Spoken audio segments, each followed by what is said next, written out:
Good morning, everyone, and welcome to SASA's fourth annual virtual conference, Opening the Ancient World. My name is Wen, and as SASA's conference team co-lead and one of the organizers, I would like to express how happy we are to have all of you join us today and tomorrow. This year's conference theme is Representations of the Past in Ancient and Modern Times. I'm going to spend the next several minutes giving some introductory remarks, after which we will move on to our first session. First, I will introduce myself and our virtual conference team members. And next, David Denzik, SASA's founder and executive director, will explain what SASA is and give you a taste of our goals and programming. Finally, we will explain the conference's format, where it is being live streamed, and how you can participate. Again, my name is Wen. I hold a PharmD from the University of Connecticut and an MA in Egyptology from the University of Manchester. I've been a part of SASA since 2021, and this is the third year that I'm helping with the virtual conference team. I am also a board member and the newsletter editor for the New York chapter of the American Research Center in Egypt, and a member of the South SSC Conservation Project, currently excavation at Luxor. This year's conference is supported by a generous grant from the Wenner-Gren Foundation, and I'm excited to announce that the grant enabled SASA to implement live interpretation into both Spanish and Arabic during this conference. This greatly expands the diversity of attendees and helps SASA continue our mission of promoting the study of the ancient world and inspiring a wide, inclusive community of scholars, learners, and students. I would also like to thank Interprenet, who is partnering with us over the next 2 days to provide live translation. This year's conference could not have happened without the amazing work and dedication of my virtual conference team members. First, Julie Levy, SASA's managing director, has helped us lead the virtual conference team and organize the Archeo Gaming special session that is taking place tomorrow afternoon. If you haven't RSVP'd for this session yet, I strongly encourage you to do so, and you can do so on our virtual conference website. We also have Mamie Kerr, who is the team co-leader and is an art historian and visual art scholar, writer, and curator. With her background in art, she will be moderating tomorrow morning's art and aesthetics session. I would also like to thank Razan and Andy, who have been instrumental in helping us translate the conference materials in Arabic and Spanish, and for facilitating outreach with our new partners. Andy, do you want to introduce yourself? Yeah, sure. So hello, everyone. My name is Andy. I am an intern here at SASA. I assisted in the virtual conference, and I graduated from UCI in 2023 with a degree in business economics and psychology with a minor in history. But yeah, I'm excited to have you all here today. Thank you, Andy. And lastly, I would like to introduce David Denzik, SASA's founder and executive director.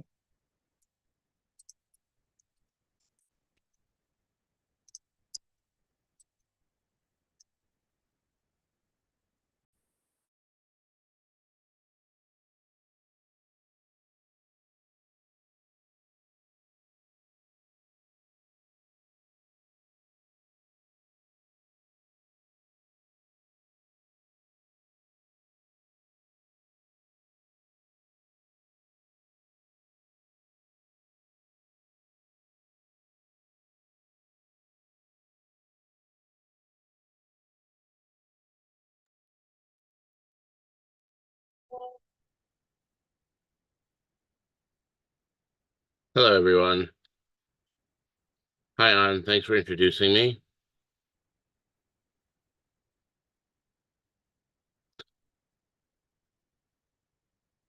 Ann, can you hear me on the live on the stream? Yep, I can hear you, David. Thank you for joining us this morning.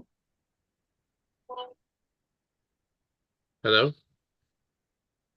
Hello, everyone. Hi, Ann. Thanks for introducing me.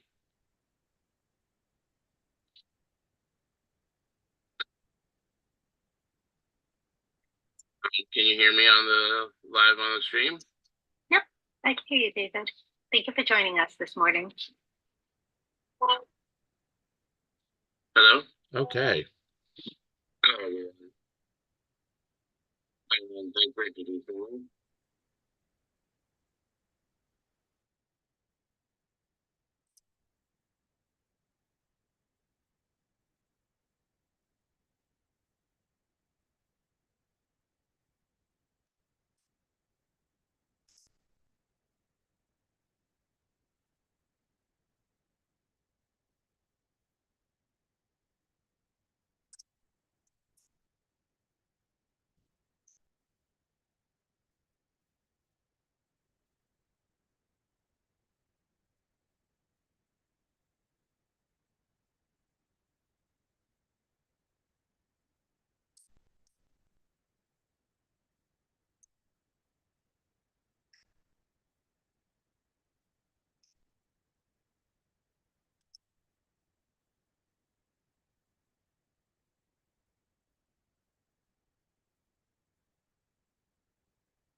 Hi everyone, I'm back.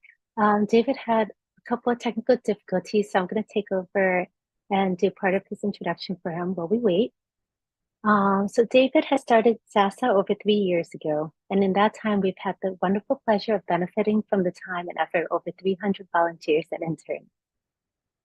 The mission of Save Ancient Studies Alliance is to promote ancient studies in order to reverse the current downward trend in the study of the ancient world. And by building a grassroots movement through outreach, collaboration, accessibility, and public scholarship, we work towards our goal of inspiring a wider, inclusive community of learners and students. SASA's projects and programs are based in 7 strategic areas, which we call the SASA arc. By working on each of these areas, we are revitalizing ancient studies as a vibrant, inclusive, accessible, and widespread area of knowledge, study, and engagement. First, we have Know What You Know, which is educational sociology and marketing research about ancient studies.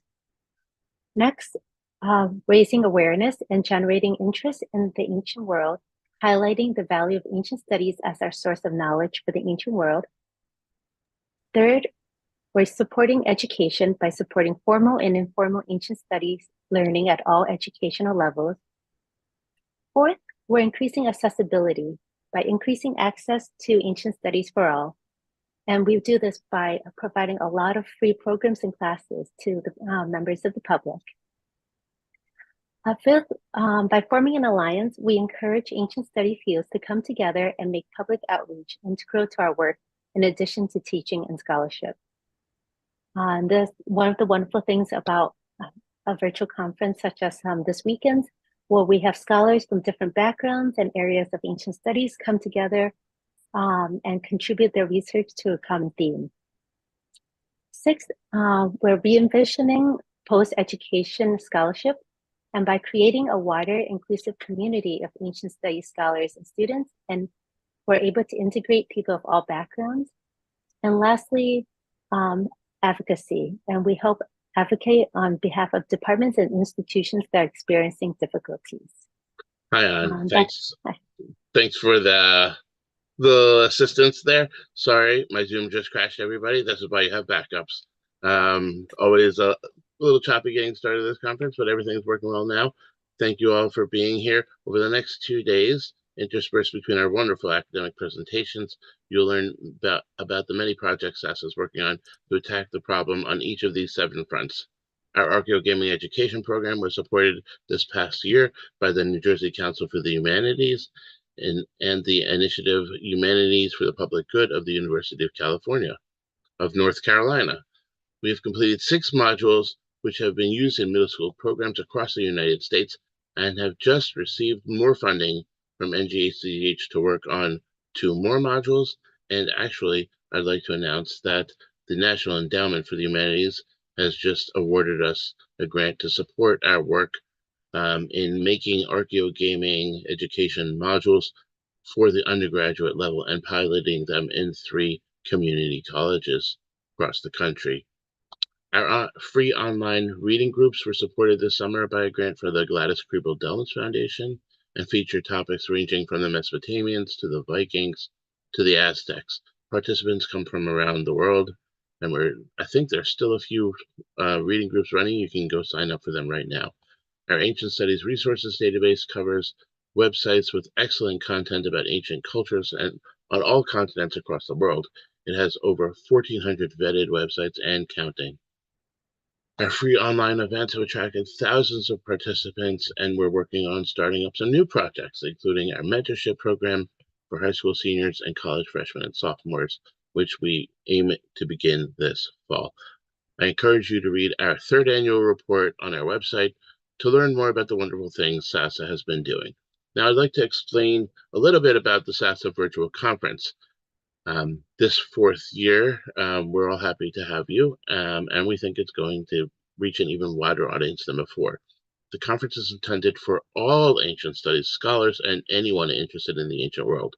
In presenting an academic conference in an open access online format, advertised as widely as we can, we have 3 goals in mind: to hold an academic conference freely available to the public, to foster discussion and action regarding public outreach and scholarly inclusiveness, to present and support excellent scholarship by independent scholars across the world in order to continue building a joint community of scholars, including both those whose occupations are inside in academia and those who are outside of academia. As An mentioned before, the topic of this year's conference is representations of the past in ancient and modern times. Let me explain what that means a little bit. While the issues of reception, representation, and the use of the past in modern times have been hot topics in recent decades, there's a whole burgeoning field called reception studies. This has been mainly the case in connection with Western colonialism and contemporary mass media representations of the past. This narrow focus, thinking about representations of pasts, misses the universality of the cultural exercise of representing the past and connecting with it. This conference employs the framework of interdisciplinary ancient studies, the study of the deep past of all societies, exploring the reception and representation of the past in present and ancient societies, removing the privileging of our contemporary temporal position by intertwining current and past explorations of the past, of any past, either the past from now or the past from a certain time in the past, treats the issue as a human cultural construction in all societies. So over the next 2 days, in addition to our 3 wonderful keynote speakers, we're excited to have 20 presenters who will give academic presentations about representations of the past in ancient and modern times. Our presenters come from numerous spheres of life. They are independent researchers, PhD students and candidates, university and community college lecturers, high school teachers, archaeologists, and art historians. Before we start the conference, I'd like to go over the schedule a little bit so everybody will know what to expect going on. An, would you mind sharing the schedule if you could on your screen? So the way the conference works is that there are 3 types of sessions. There are presenter sessions, keynote sessions, and special sessions. The presenter sessions are the bread and butter. They are our presenters talking about their scholarship. Each session is 30 minutes long. About 20 minutes is scheduled for the presentation and 10 minutes for Q&A. The keynote sessions last an hour and also have featured Q&A at the end. And then there's one special session that's going to take place tomorrow about archaeogaming. For each of these sessions, we ask everyone who is viewing to actively participate in the session. And the way you can do that is by submitting your questions and comments in the chat box wherever you're watching the conference, and then they will be posed to the presenters at the moderator's discretion. Also, please feel free to discuss the conference on Twitter or X using the hashtag OAW conference. That stands for Opening the Ancient World. And let me explain the format of how we present this to you. The conference is live streaming to you through a number of different channels. You can be watching this on SASA's webpage, saveancientstudies.org/virtual-conference, but it also is streaming on SASA's social media, Facebook, YouTube, Twitch, and our Twitter, and also on our wonderful partner social media pages. Digital Hammurabi's YouTube, World History Encyclopedia, Voices of Ancient Egypt, World of Antiquity, Perhe Studios, New Classicists, History with Kayleigh, and Historia in 5 Minutos. We thank our live streaming partners and applaud their role in bringing quality ancient studies content to their viewerships. So, welcome to the conference. We're so happy to have you all here today. Please pop in and out of the conference all day, today and tomorrow, and join us wherever you are watching. I'd like to send things back to our moderator, An, and we'll get started with our first little presentation.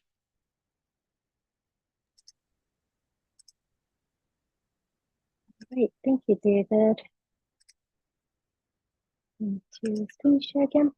All right, so to kick things off for the conference, we have a very special presentation today by Jan van der Preben from World History Encyclopedia.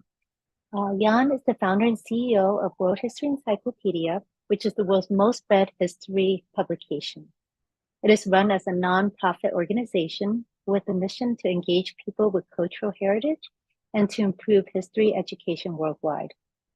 Jan has worked in the field of history-related digital media since 2006 and holds an MA in World Studies from King's College London, as well as a BA in journalism from the University of East London. And so thank you, Jan. You can start sharing your presentation now. Excited to have you here today with us.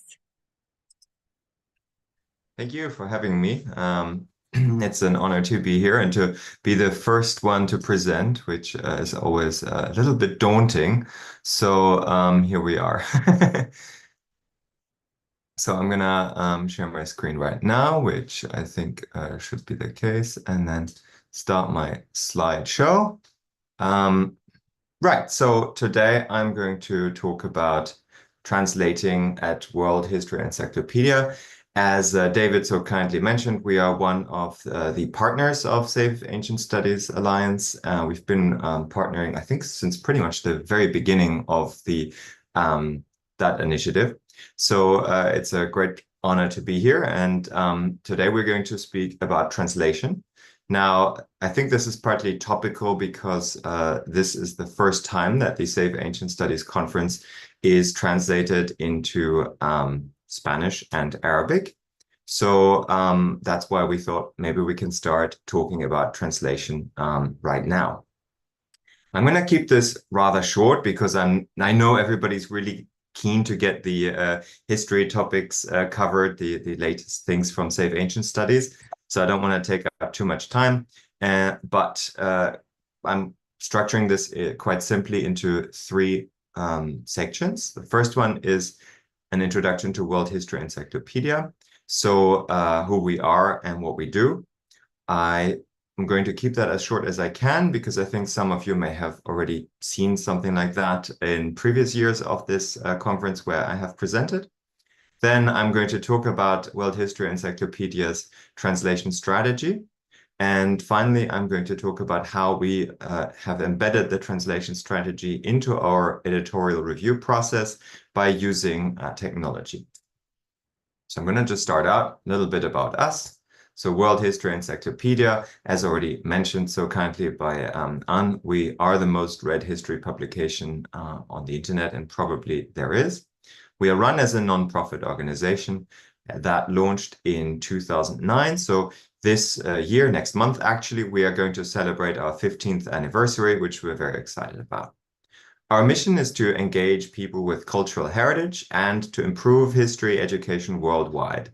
Now, worldwide is kind of the key word here for this presentation, because in order to reach people worldwide, we need to go beyond English. We launched the website in English because, of course, that is the language that, is kind of the most international language.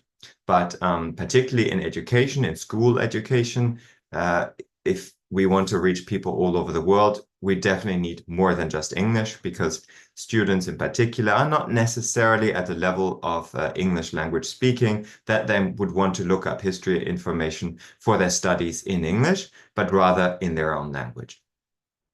And on the right here, I have one of our little posters, History Grows the Mind. I think I preach to the choir here when I say that history as an academic discipline is quite uniquely positioned, I think, to help people with their critical thinking skills, in particular in relation to the present and the future, as well as where we come from. Because only if we understand the historical sort of trends that have occurred around the world, not just in our own countries, can we, I think, really understand where we are now and how we could build a better future. We have around 86 million views per year on our website from around 45 million readers on 4,000, almost 100 articles that are published on our website. And we've partnered with organizations such as Save Ancient Studies, as well as UNESCO and others. We are recommended by Oxford University in the School Library Journal and many other publications and universities and schools as well. And it is particularly in the school system that we are used a lot as an encyclopedia, as a resource for students to learn more. Now, in terms of geography, maybe unsurprisingly, given that we started out in English, North America is where most of our readers come from, 42%, followed by Latin America. This has really grown since we started to translate into other languages, followed by Europe and other continents. In terms of the languages in which people read, it's about 65% who read our articles in the English language. And about 25% in Spanish, followed by French, and then the other 40-odd languages that we translate into. So now I want to talk a little bit about our strategy for translation, because it has changed over time. Step back. First, it's important to note that as a policy at World History Encyclopedia, all submissions that get published on the website must be reviewed by our editorial team, and we review them not only to ensure that they are factually accurate, but also that they are quite well written and easy to understand, and we do this before it's published. So it's not like a wiki-based model. And even though, we're not all as pretty as this stock model photo that I found here, we often have that kind of look on our face when our editorial team reviews submissions, because we receive all sorts of crazy submissions and we reject over half of them. In terms of the process, so the authors submit always in English, the articles, and then they go through the editorial review, which involves multiple steps, including fact-checking, proofreading, textual editing, and verifying that it complies with our style guide and our editorial policy. And our editorial team works with the authors to ensure that all of that is sort of sorted.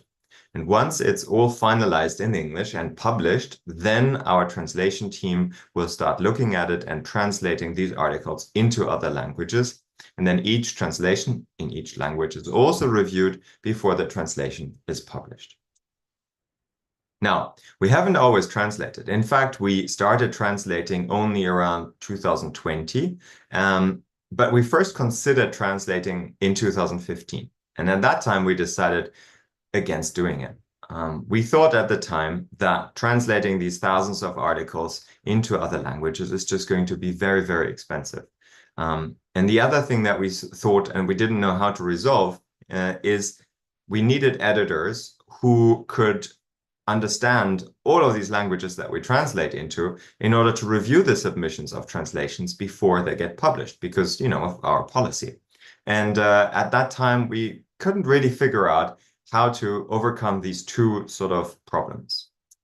Now, what we found since then is that, in fact, there are volunteers for many different things, including translations, to be found everywhere. I think translation in particular, it's both a very skilled job, but also an unskilled job. And to make that point a bit clearer, it's a bit like cooking. So you've got these, you know, top chefs, Michelin star, and so on. These are people with an extremely high level of skill. They have trained for it, and they have worked hard. They have a lot of experience, and they produce things that are way above what any of us can do. However, most people are able to cook a perfectly yummy meal, which works for everybody. And translation is a little bit like that as well. As long as somebody can speak two languages fluently, they can translate between these two languages at a sort of good enough level. Not at the Michelin star level, of course. That's where the professional translators come in. And we are very lucky because we actually have many translators, professional translators, who volunteer for us as well in several languages. So we count ourselves blessed, but we have many other volunteer translators who are, you know, like the everyday cooks who are not necessarily professionals in the field, but it works perfectly fine. So, as I mentioned, in 2020, we then started this immense job of translating our encyclopedia into over 40 languages.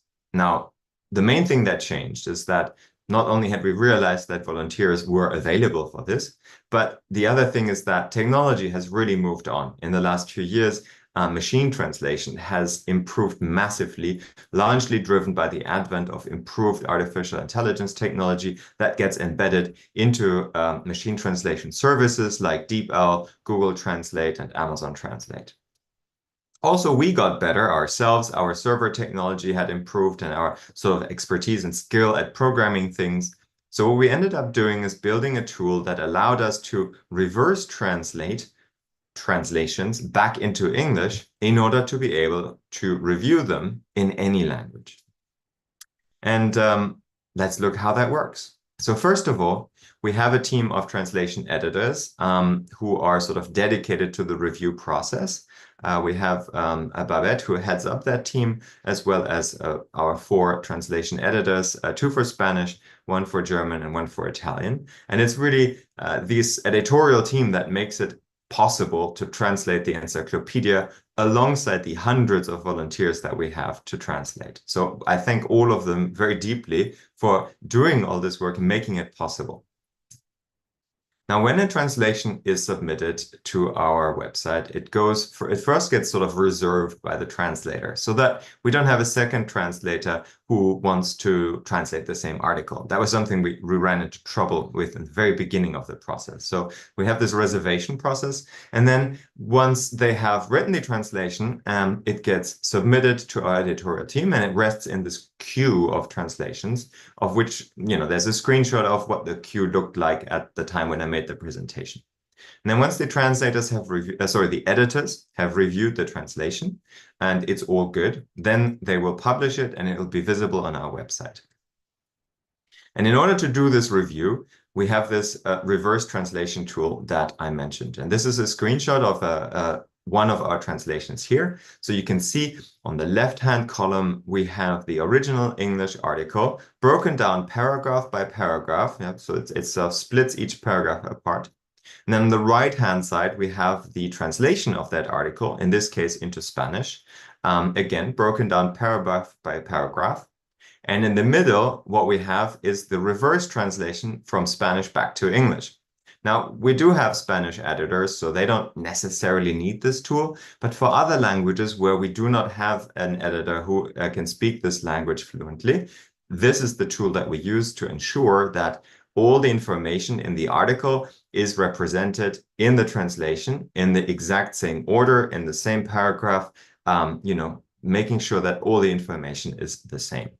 And, you know, with machine translation, it gets hard to tell sometimes if the prose of the translation is particularly nice to read or not. So that is a compromise we have to make with the languages that we cannot cover with our editorial team. But it's usually good enough to tell if it's decent. And it's more important to us to ensure that the translations are there and we can reach people and provide free information to them in all of these languages than to limit ourselves by the size of our editorial team, which is quite small. And as a result, now we have translated around 8,600, 53 translations at the time of making this presentation into 41 languages. That is by far not the entirety of our encyclopedia. There is still a lot of work to be done. But as you've seen, we reach now only 65% of our readers are in English, which considering that 4 years ago, 100% of our readers read in English is quite the change. And we actually expect that within the next few years, we will probably have more people reading our encyclopedia in languages other than English. Because the trend is clearly pointing in that direction. And it fills us with joy because it means more and more and more people around the world can learn about history free of charge, regardless where they are or what their economic situation might be. And that is the end of this little presentation. If there are any questions, I'm here. And yeah, thank you for having me. It's a pleasure to present. Thank you for that wonderful presentation, Jan. I definitely learned a lot, and I can't believe that you guys are translating 41 languages. Oh, that's just incredible to me. I do have a question. Sure. Are you planning to expand to any other languages in the near future, or will it determine on the volunteers that are able to help? It's basically determined by the volunteers. I mean, with 41 languages, we've covered all of the big ones and then many more.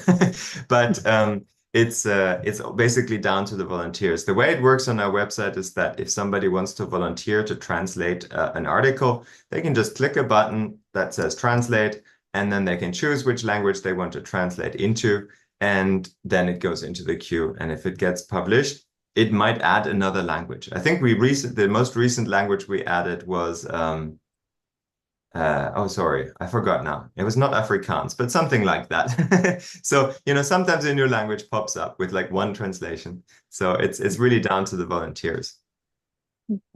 And if any of our viewers today are interested in volunteering to help translate, is there a link or anything that they can reach you at? Yeah, sure. I mean, you can go to our website, which is worldhistory.org. And then through the menu, you can go to contribute. And then there's a volunteer link in the main menu through which it takes you to a page where you can see how to sort of apply to become a translator. And it's pretty straightforward. Or you can just go on the website, find an article that you like. Underneath, it says somewhere like, if you want to translate, click here, and you can just do that as well. And our editorial team will get in touch with you with questions if they have any or feedback. But also, I just wanted to take this opportunity to say that we are also always very happy to receive contributions from the scholars and historians who are in the audience on the encyclopedia in English. So should any of you who are here right now want to share your research or your work essentially to a wider audience that is not necessarily purely academic, then we would be very we'd be very happy to have you contribute to the encyclopedia. It doesn't have to be a strictly encyclopedic article. We also publish things that go a little bit more in detail on various topics, really. And we have one question for you from the audience. You mentioned 5 people on your translation staff, but how many volunteers do you have, and how do you handle different scripts? Right, so let me answer that one after the other. So first of all, in terms of the translation team, we have one full-time staff member who is on the translation team as essentially the head of translation. She manages all of the volunteers. The other 4 editors are volunteers who invest a significant amount of time into reviewing the translations. And then we have literally several hundred volunteers who translate articles into their languages on a less regular basis. Let's say they translate whenever I have the time. There's no sort of fixed time commitment there. And that's how that's done. Now, in terms of the scripts or alphabets, we basically can support almost anything. Our website is built in Unicode, so it supports, well, most of the scripts of the world, I would say. And it also is right to left compatible. So that was a bit of work we had to do when we received the first Arabic translation.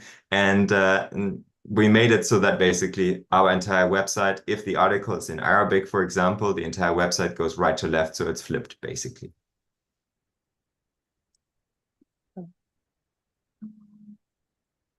It looks like those are all the questions for today. Well, thank you so much for joining us this morning, Jan, and sharing all of the work that you've been doing with translations for the articles for World History Encyclopedia. Well, thank you so much for the invitation. I'm really looking forward to seeing the rest of the conference as well. Thank you. Thank you. Have a great day. You too. Okay.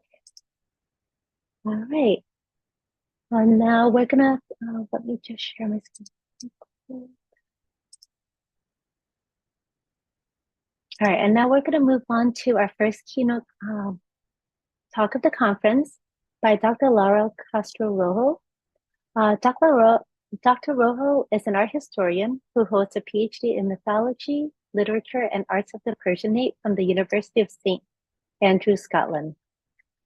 Dr. Rojo specializes in mythology, literature, and arts of the Persianate. Currently, she is working as a narrative designer and game developer. In addition to our academic and professional pursuits, Dr. Rojo directs a divulgación project called Las Plumas de Semo, where she shares insight about the history, art, and mythology of Iran and Mesopotamia. She is also a member of the research group Historia y Videojuegos 2.0. Unfortunately, Dr. Rojo was unable to join us in person today due to unforeseen circumstances. However, she was committed to ensuring that we didn't miss out on her insights and has pre-recorded her talk for us, which we will be playing for you this morning. And the title of Dr. Rojo's presentation is Under the Shadow of the Huma, Representations of the Achaemenid Culture in Modern Media. Hi, apologies for the technical difficulties we had earlier. This is David Danzig. I'm going to now start Dr. Rojo's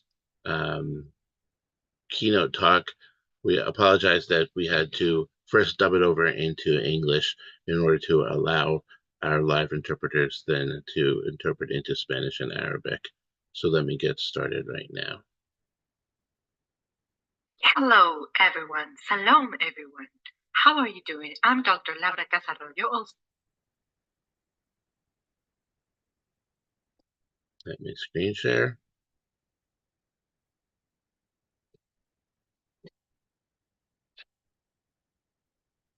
Okay, this should be good right here, and I'm going to get Dr. Rojo started right now.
Apologies again. It seems we need to start over with my audio on. And here's Dr. Royo.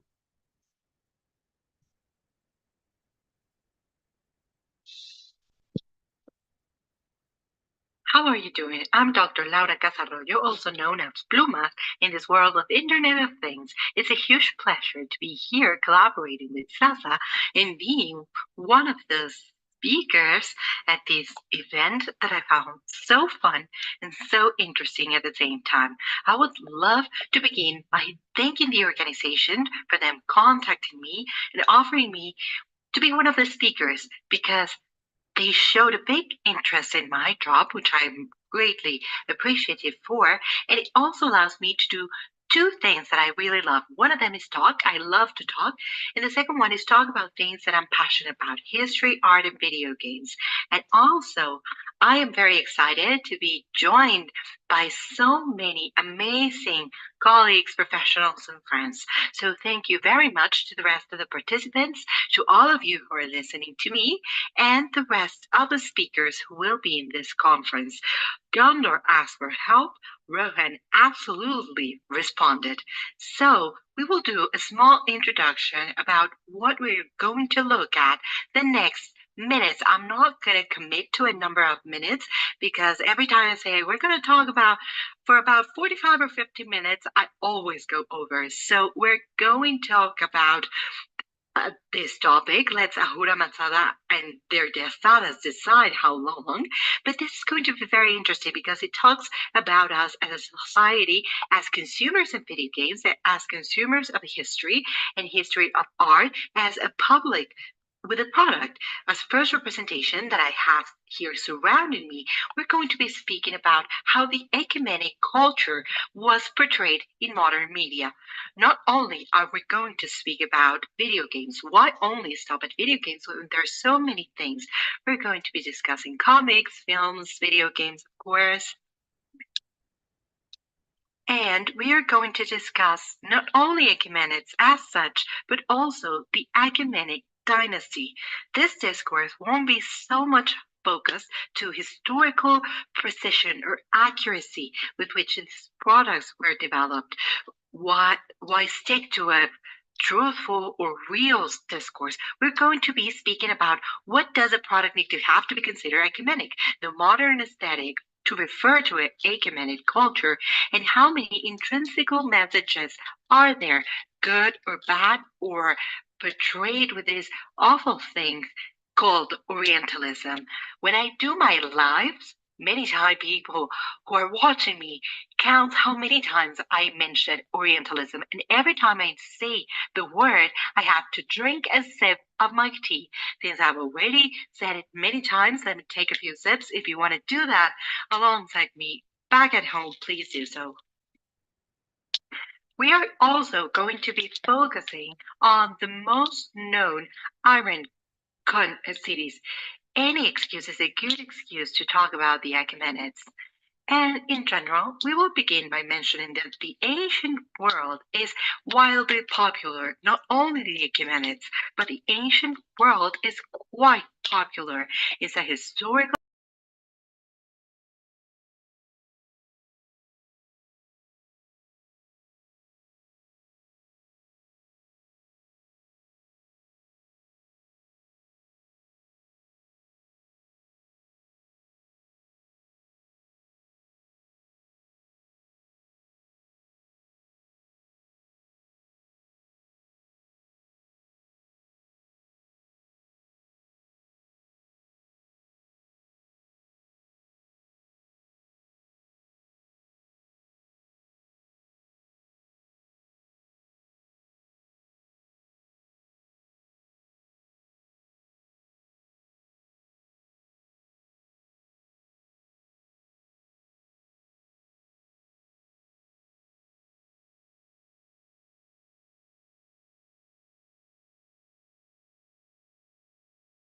into chapters.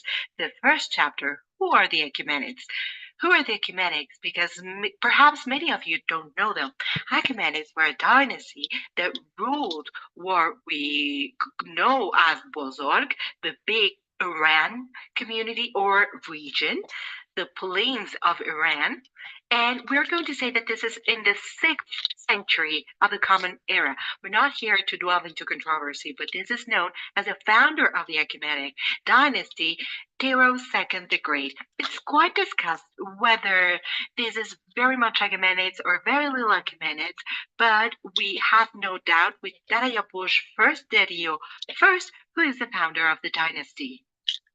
This family, this dynasty, was established in the region of current Iran, and they were expanding, reducing. This was a mobile or dynamic empire until something happens in the 4th century before the Common Era.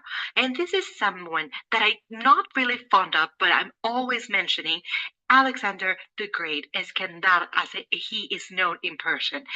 Up to the year 330 AC, we have the Achaemenids ruling until Alexander the Great arrives there, and he's now willing or wanting to be the king of kings, and ends with the Achaemenid dynasty. In spite of being one of the most influential dynasty in the ancient world, it is true that compared to others, it is not as well known.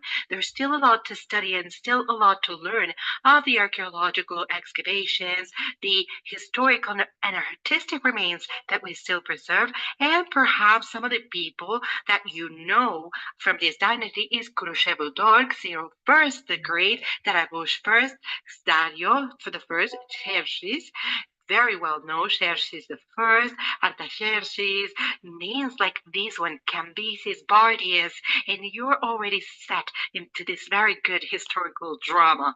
It could ring a bell. Certain names could ring a bell for you. But as you say, this is not a masterclass about the Achaemenids. This is not about this. However, I thought it would be very interesting to bring a brief introduction in case any of you don't really know about this. If this is the first time in history that you're listening about this, it's okay. You know how many people have existed throughout this millennia that we don't know that they have existed? It's okay. We're all here to learn. There's nothing to worry about or to be embarrassed about. One of the most influential dynasties in the ancient world that you were like, I don't know about them. It's okay. They're very interesting. You know what? I'm going to be scooping this way. And let me just remain here in the corner throughout our conference so that you can see my slides better, because I'm an art historian, so I have pictures. How many? Yes, many, many of them, and many pictures. My slides have very little text because I love you watching the images and seeing them. So let's focus on what's the absolute earliest source, master in the universe, so to speak, of the Achaemenid aesthetic. Where do we understand the Achaemenid aesthetic? Where did we take it from? Where could we start extracting and building a visual language that, which later, recreating modern products, could convey Achaemenid culture? That we could say that that is without a doubt Persepolis. Persepolis is known in Persian as Taht-e-Hamshid, or the Hamshid throne. You're going to notice that Achaemenids were very practical. So these, alongside China, were the inventors of bureaucracy. And thus in time, they quite didn't like it. So why do I mention this? Because the dynasty of the Parsa is also called the Parsan province, and this city was called Parsa at its time. We could look at this as a lack of originality, or on a practical sense. I think that's more what happened in a practical sense. Leave it up to you. So what was exactly Persepolis? Persepolis was, well,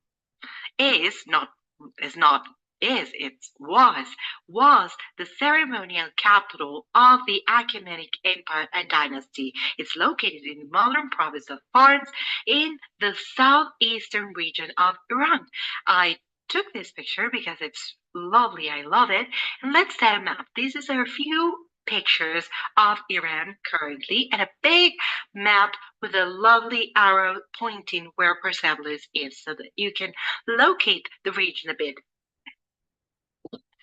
It was founded around halfway through the 6th century before the Commune era, approximately 530-550 AC. Dates are not very exact, but Persepolis was not only a capital, you see, in the sense of a city or a palace. Why didn't I realize that I was covering the map? I didn't realize that. I'm sorry, I'm doing too many things over here.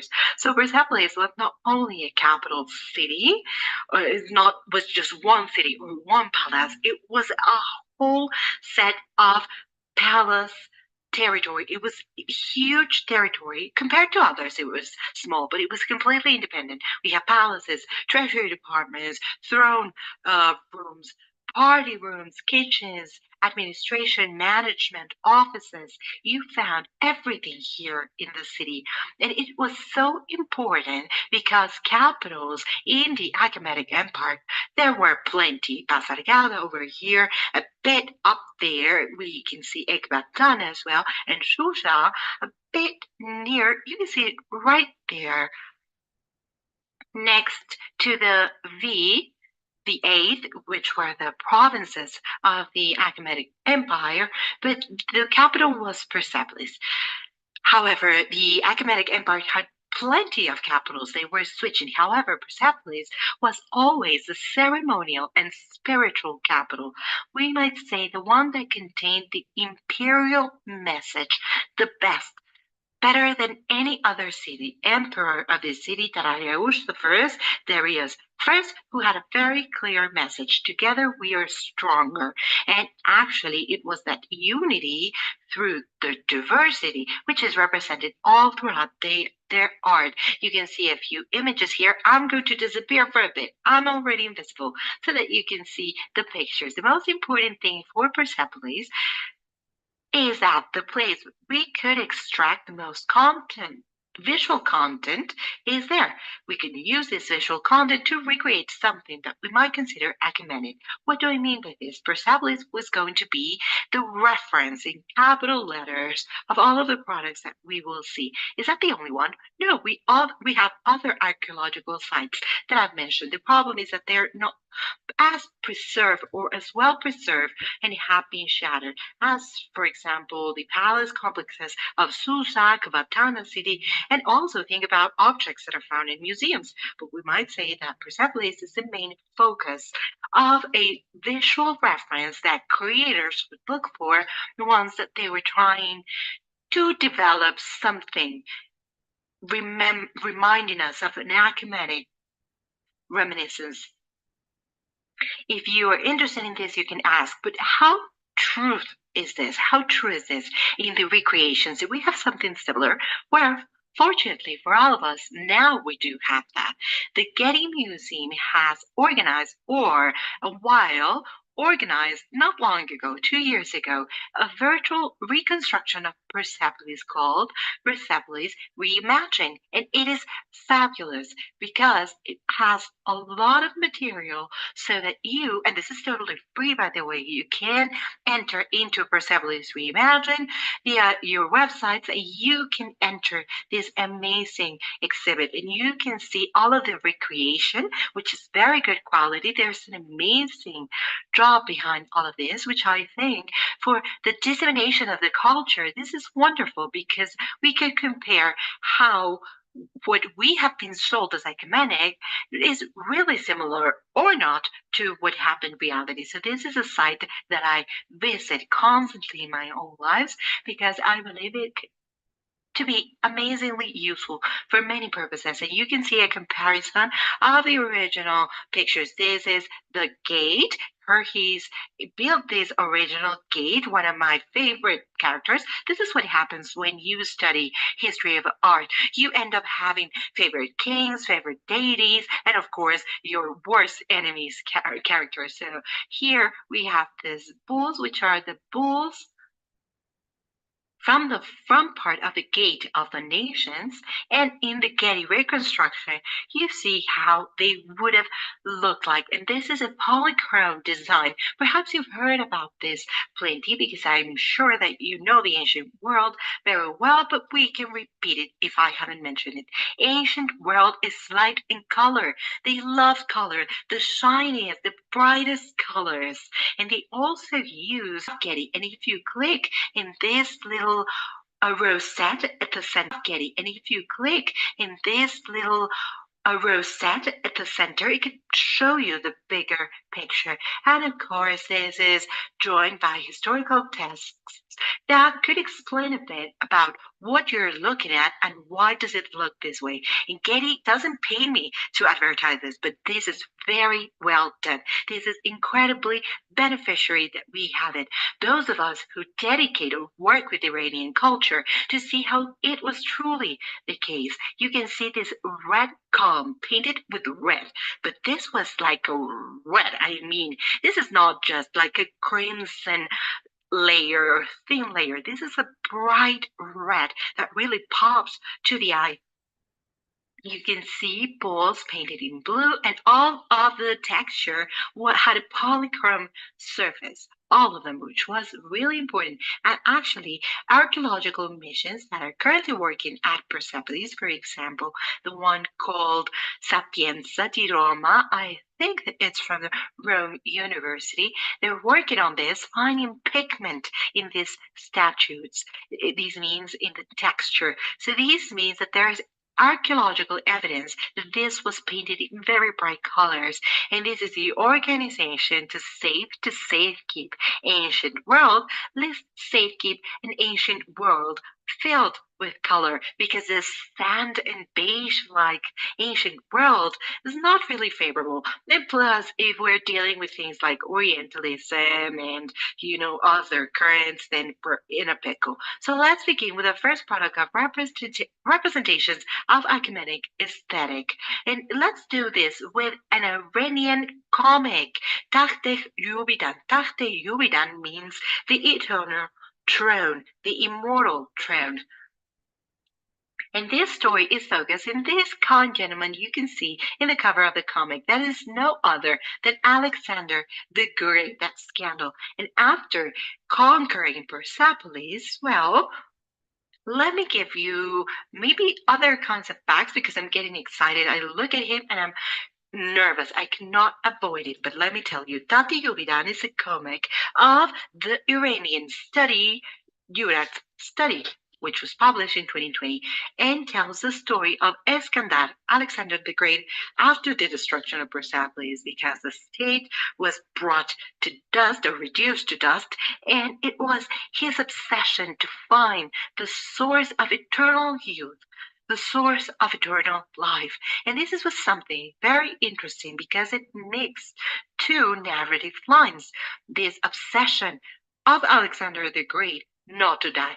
I am sorry, I don't control Iskandar's figure outside of the Iranian context, but in the literary context was like the RPG players, the main quest. The main quest is his mission. Iskandar has a lot of books written about him, and he spends his life searching for the source of eternal youth and how not to die.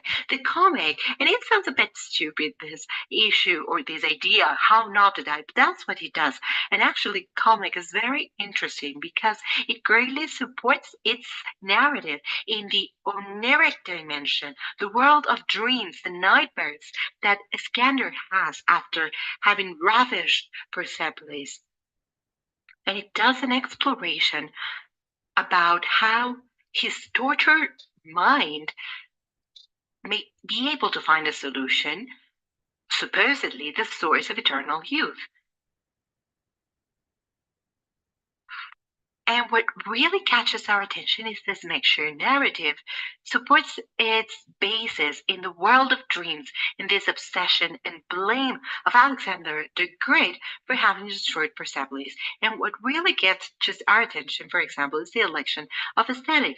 You can clearly see that there has been an observation and a direct copy of the real structure at Persepolis. Here, for example, you can see that right next to it, we have different ministers. I'm sorry, not ministers, ambassadors that are here presenting offerings to the King of Kings. I'm disappearing once again. Here you can see how they take all of the depictions, and we can see a King of Kings in the throne in between two columns with this famous bulls. Not only from Persepolis, but the one you have in the real photography, that is at the Louvre. That is not Persepolis. However, it's from Susa. But so that you can see something that's pretty well related to the Achaemenid world, the bulls.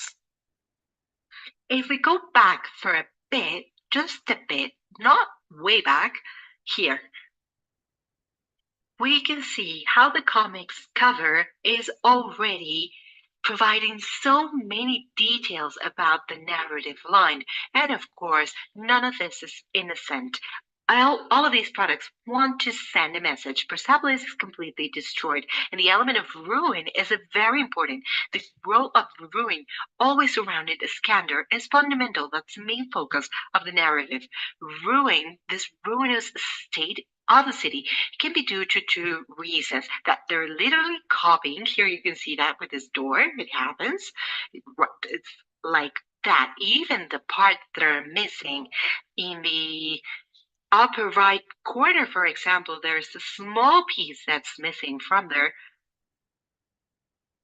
And in the cover of the comic, you can see the exact same detail. It's the same fragment that's missing. So this was Alexander in a natural state, a natural observation, and a very clear message, which is Alexander was savage.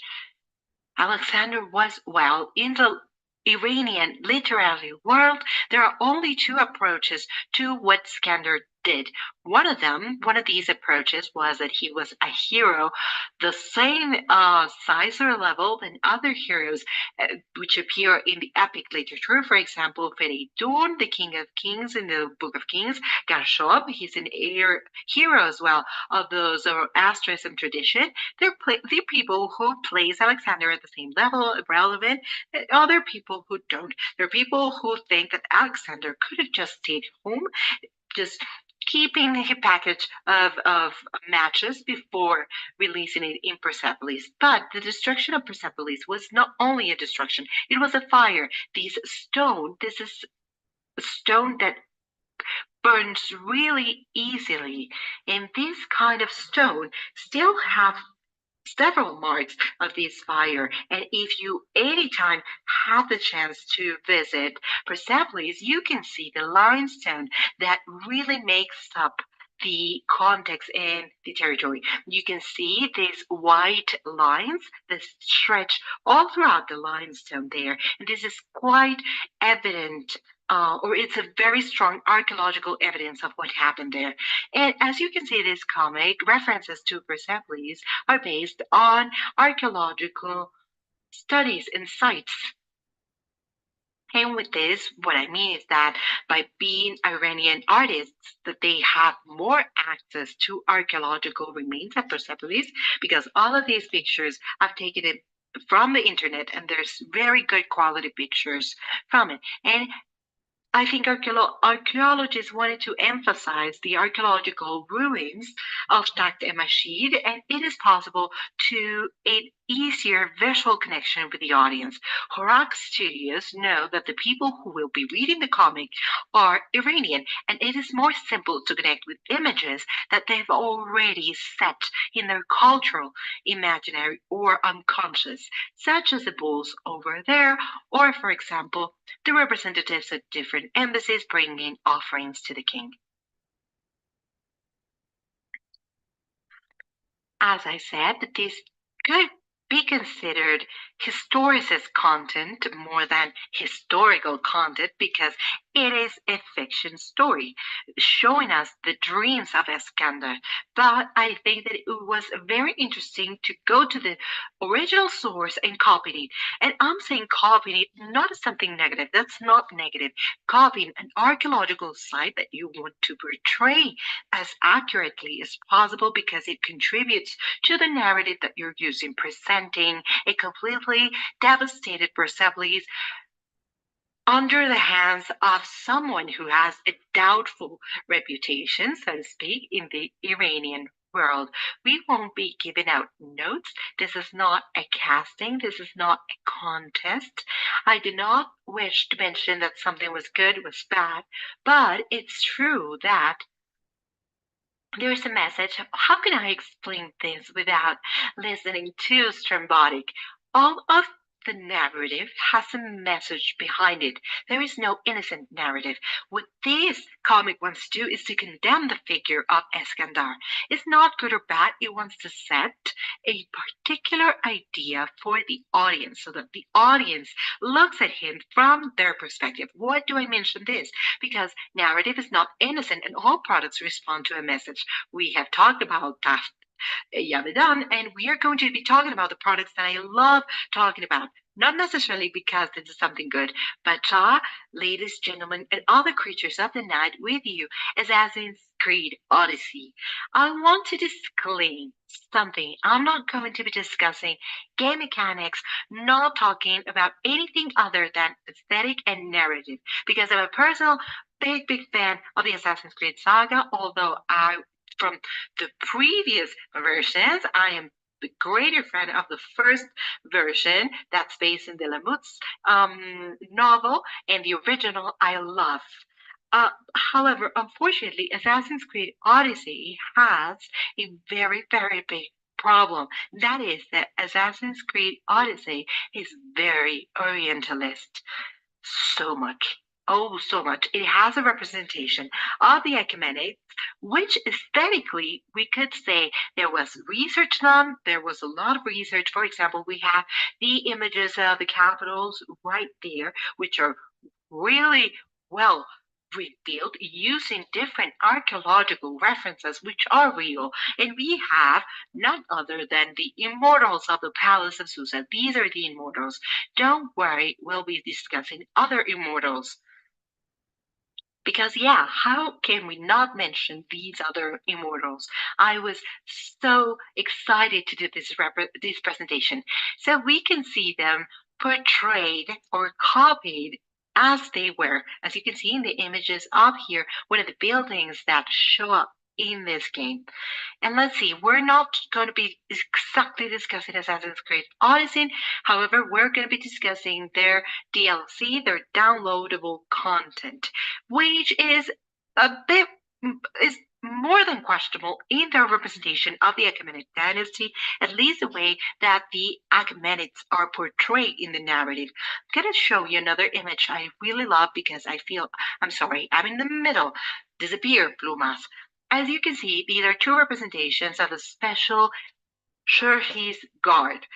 The one you can see touching his beard with a reflexive look is no list, and the two soldiers at his side that we deduce, that we can assume are immortals. As you can see, are Lamasus and also a Go-Righton and quote-unquote sphinxes of Persepolis, so that you can see that there's a lot of aesthetical elements that have been kept in purpose. The curve of the wings, not only in the sets that they are carrying on their heads.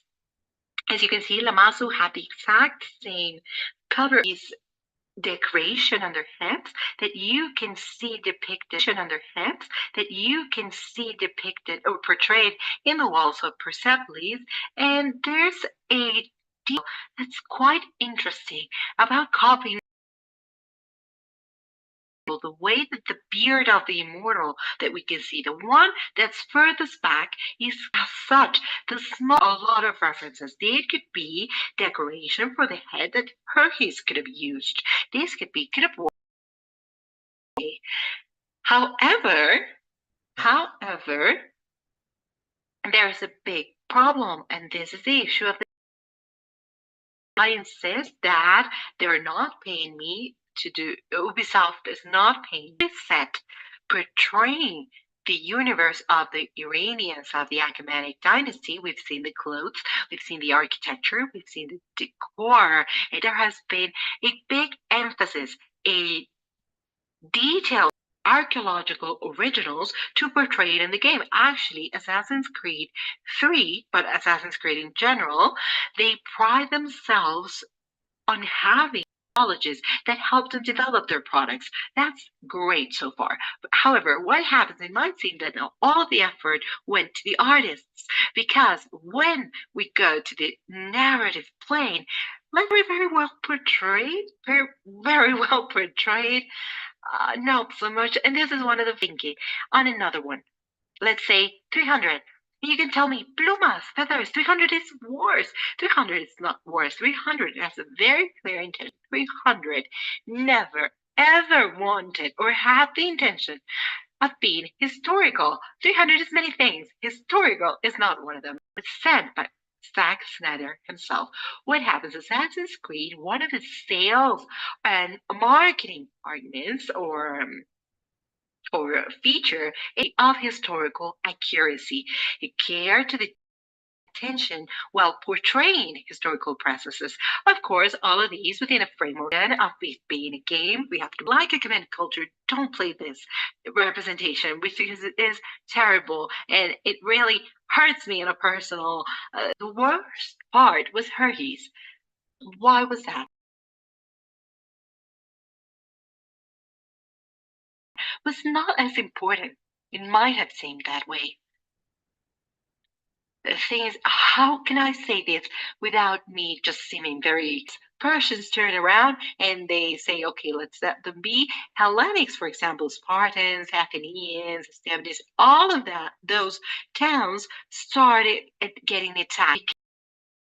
Thing, he said, I would be very much good looking as faithful. I insist. The Greeks, for example, are not very well portrayed, and they felt Orientalists. Is the issue of the Asian villain, the Asian tyranny. You know, this someone who's here to steal our freedom or democracy and makes us free. Ma non troppo, not. They are keeping a narrative of it.